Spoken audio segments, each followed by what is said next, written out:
he started to get anxious and disconnect and decompensate, and then disappeared. And he called us from a phone booth and he was crying, and immediately I sent Eric and his brother out to find him. Of course, where'd he go in a phone booth? I mean, phone booths where? Near there, near here, where? And they drove around looking at phone booths. I mean, it was a wild goose chase, but we knew then things were real bad. We went out physically looking for him ourselves every night after work. And we went downtown to the lines in front of the mission. We went where we thought some places he might frequent, and then you went and actually had an experience.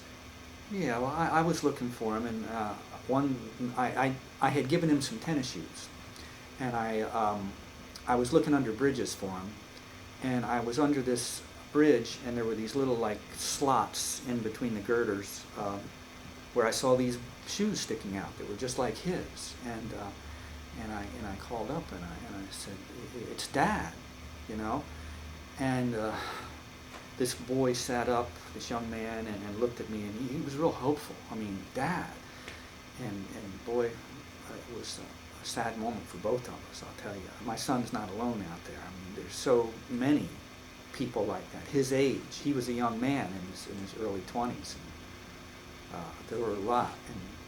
And in looking for him, I saw many people. I had tried many organizations and to no avail, and then a counselor had, on my way out of their office, said, "Here's a number, why don't you try this one?"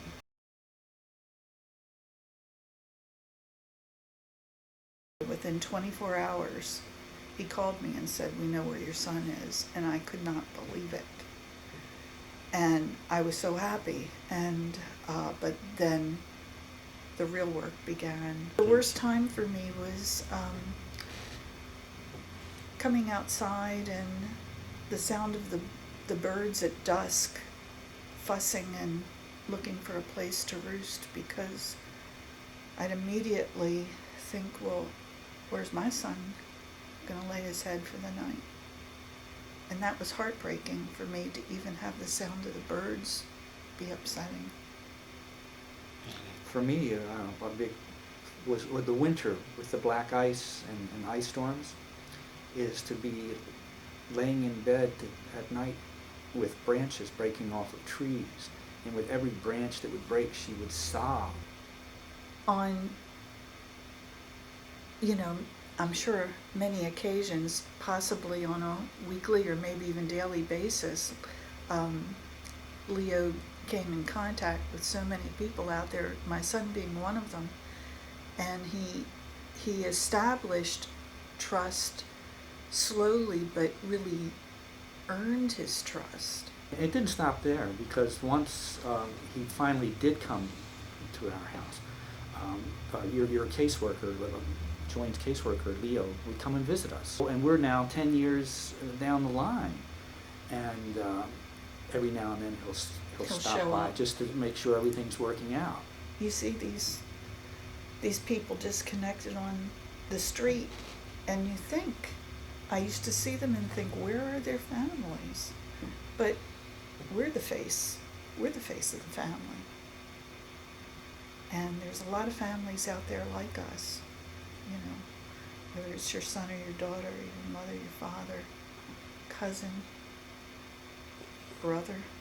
I know, like that boy that I met under a bridge when I looked for my son, I just wondered, I thought his father may be hundreds, thousands of miles away, and who's to help them?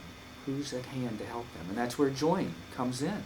Who can help if you don't have... You can't give up. We never gave up looking for our son, and Join never gave up looking for our son. Yeah. And now my son's home. This story could have a really terrible ending, but it has a really happy ending. Because of this organization, because of Join, we're connected with our son again. and he feels safe, and he's home, and he is on meds, and he's striving for autonomy, and he lives close by, and he's connecting with the community and with neighbors and friends, and it's a very happy ending. And it could have been horrible, but it's not. It's good. Our son's home.